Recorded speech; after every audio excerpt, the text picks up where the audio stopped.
What's up, people? Good Monday afternoon.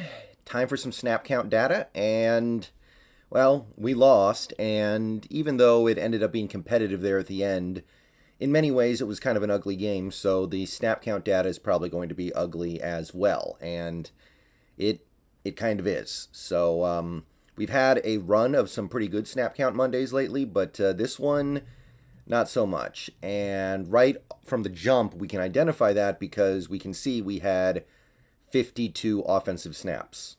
52. The only game we've had fewer than 52 was week 2 against the Niners when the offense did not score a point. We also equaled our 52 plays from week 5 against the Saints. Now, in that game, it was okay because the main reason why we weren't on the field that much is because we scored so fast. This game, no, not really. So yeah, we're not off to a good start here. But as for the individual snap counts, let's go with the running backs. Ken Walker got a reduced workload. He had his lowest workload since he took over the starting job after Penny got hurt with 45. However, it's worth noting that the only reason why this number was so low is because the total number of snaps was low. He only missed 7 snaps the whole game.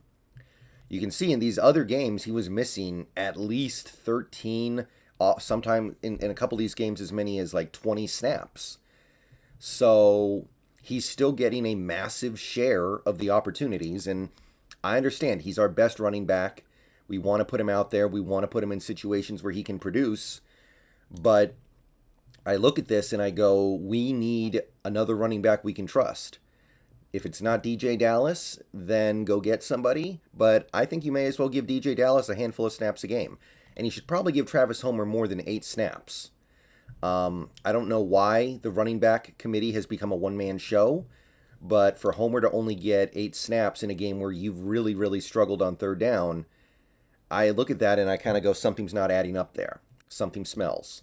So 45 snaps in a game for a running back is not bad, but you take a look at the way the snaps were shared out. I'm not sure how I feel about that. That's a little uncomfortable. Like, if we had gotten 70 offensive snaps in this game, would Walker have played 62 of them? I hope not. But, yeah, there are your running backs. Nobody else played other than Walker and Homer didn't really play that much. Of the games he's been healthy, he's played at least 14 snaps. And of the games where he was actually, like, healthy and fully ready to go, he played at least 19. I don't know why it went down to 8. So, a little concerned about that. But, yeah.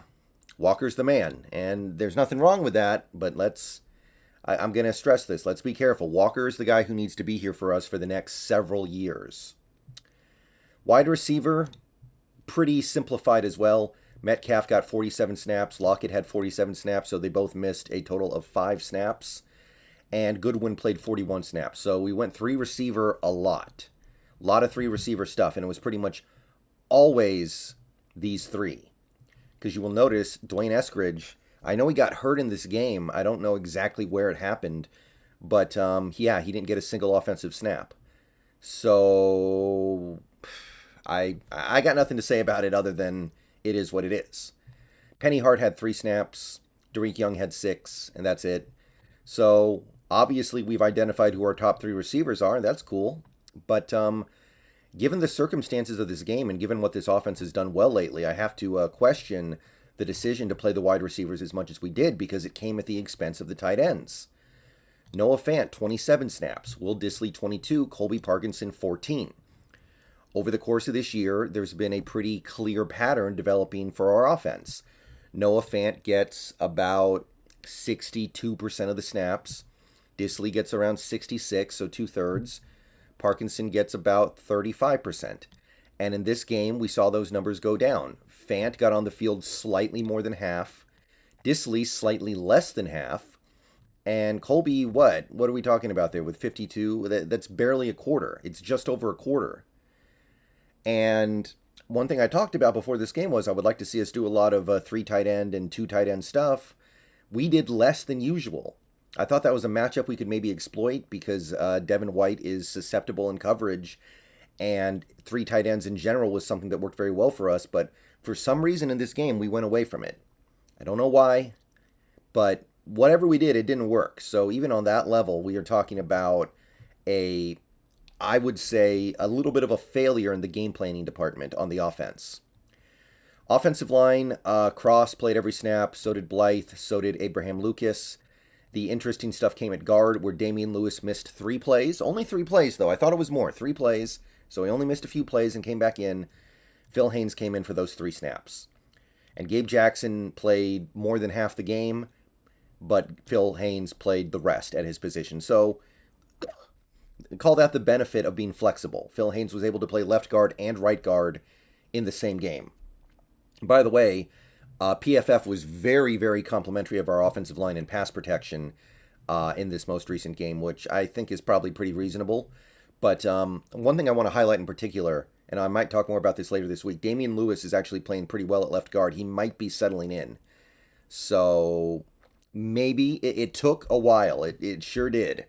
But that experiment might actually be paying off. But there's your snap counts for the O-line. Okay, defense, and 75 defensive snaps. 52 offensive snaps plus 75 defensive snaps equals most of the time a loss. That's pretty self-explanatory right there, right? That tells you a lot of what you need to know about this game. But let's have a look here at the defensive line. Poona Ford, 48. Al Woods, 46, his biggest workload of the year. By far the biggest since week 2. He's actually been down around the teens the last few weeks. And now suddenly his playing time just blows up. Shelby Harris, 42. So those are your 3 main guys. Quentin Jefferson saw a reduced workload, and Miles Adams saw a decent chunk of the snaps, I guess. Kind of a little bit of I have some confusions about the defensive line from this game.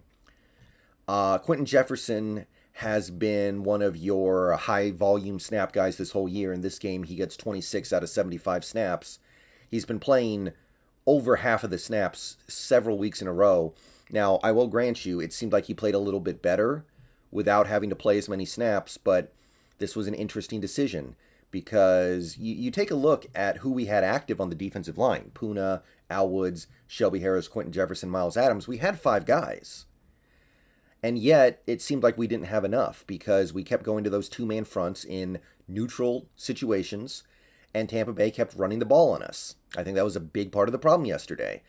So I look at this and I go, you had 5 defensive linemen active. By the way, you chose to deactivate Monet and Collier. Those are 2 guys who maybe could have helped alleviate the running defense problem. And I just got to ask, you had 5 guys active, so you definitely could have played 3-man fronts most of the game. I understand it would have been a little uncomfortable to give a lot of snaps to Miles Adams, but Quentin Jefferson's been playing a lot of snaps all year. So, I don't know, a little bit confused here. You had the guys to play 3-man fronts consistently. Obviously, I think the best way to put it is that the Seahawks went into the game thinking Tampa Bay was not going to run the ball because they haven't been able to run the ball this year. And because of that, they ran a lot of 2-man fronts, just assuming Tampa was going to pass anyway, and they did not. So that's a mistake. Hopefully we learn from it. That's what I can say about that, because I thought we learned our lesson earlier this year from the Saints game. This game would tell me maybe not, but sometimes you got to learn a lesson more than once, right?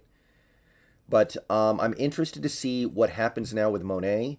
He is our biggest defensive lineman, and he has played a lot in some games this year, but his playing time had been whittled down significantly during the winning streak, and he was actually a healthy scratch in this most recent game. So that's it for the defensive line. Edge rushers, we got kind of a statistical oddity here. Taylor and Mafe played an equal number of snaps, 28 apiece. Nwosu and Irvin played an equal number of snaps at 47. By the way, Irvin actually played a solid game. Dude went from sitting on the couch to playing in the NFL, 47 snaps in a game at edge rusher, and playing effectively. Now, I say effectively. He didn't play great. None of these guys played great because we got no pressure on Brady, and it's not like we stopped the run effectively to make up for it. So I can't say they played great, but shout out to Bruce Irvin for coming off the couch and doing all this. But, Darrell Taylor, not much of an impact with 28 snaps. I didn't see much from Mafe. Even Nwosu, relatively invisible. Now, my position on these players hasn't really changed from that game. It's one of those things where you kind of want to throw the tape out on defense. Just burn it. Because Nobody really played well on the defense except maybe Woolen, I guess. Maybe Michael Jackson. Some guys played okay, like Bruce Irvin. Maybe Shelby Harris, but yeah, it's just one of those things where you got to kind of burn the tape, I guess. But yeah, those are your snap counts for the edge rushers. Inside linebacker, here's another area that I have to express some concern on. Jordan Brooks, 73. Okay, he missed 2 snaps because he got hurt, and then he came right back in, which was good. Cody Barton, 60. So after a solid month of him becoming a part-time player, where he plays on average, I'd say, a little less than half the game, suddenly you give him 80% of the snaps. You have him on the field constantly, and I don't know if he played a bad game. He definitely had some bad plays, but he also had some really good ones. He looks better than he did before, I will grant you that. But this strikes me as the Seahawks kind of going away from what was working. You had something going with Barton playing only half to maybe not even half of the snaps. So, not a fan of that. Definitely go back to what was working. I understand Barton got his first career interception, made some plays, but no, don't go back to what failed you so much early in the season. Tanner Muse came in for 2 plays when Brooks got hurt, by the way, so welcome Tanner Muse. Wish I knew how to quit Tanner Muse, but I don't. So I'm hoping that Tanner Muse actually becomes something in the NFL. I liked him in college. I liked it when we picked him up off waivers when the Raiders let him go. Would love to see him have some kind of role on this defense going forward. Cornerback, pretty simple stuff here. We got Woolen playing every snap. Jackson playing every snap. Kobe played 49 snaps, so not as much as he has in recent games as in terms of a percentage. Which, again, interesting, right? We were having success going nickel, going dime, DB heavy. And look, it seems like we kind of went back to the stuff that wasn't working. So Kobe didn't play great, admittedly, but I believe that all these things are connected. And you had something that was working fairly well on the defense with Kobe playing a lot of this game and Josh Jones playing a lot of the game and just going DB heavy. A lot of the plays you only have one linebacker out there, or one inside linebacker out there, and you're making it work. So I don't know why we went away from it in this game.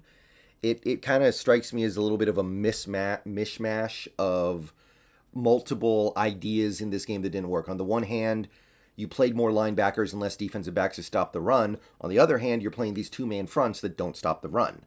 So I don't get it. But anyway, Ryan Neal missed 2 plays, but he played basically the whole game, so 73 snaps at safety. Quandre Diggs played 75, so every snap like he pretty much always does. And Josh Jones played 10 snaps, again, indicative of the fact that we did not play a lot of dime defense. You can see how much he was playing in previous weeks. You can see how often we were going dime in this game, just 10 snaps. I'm a little confused.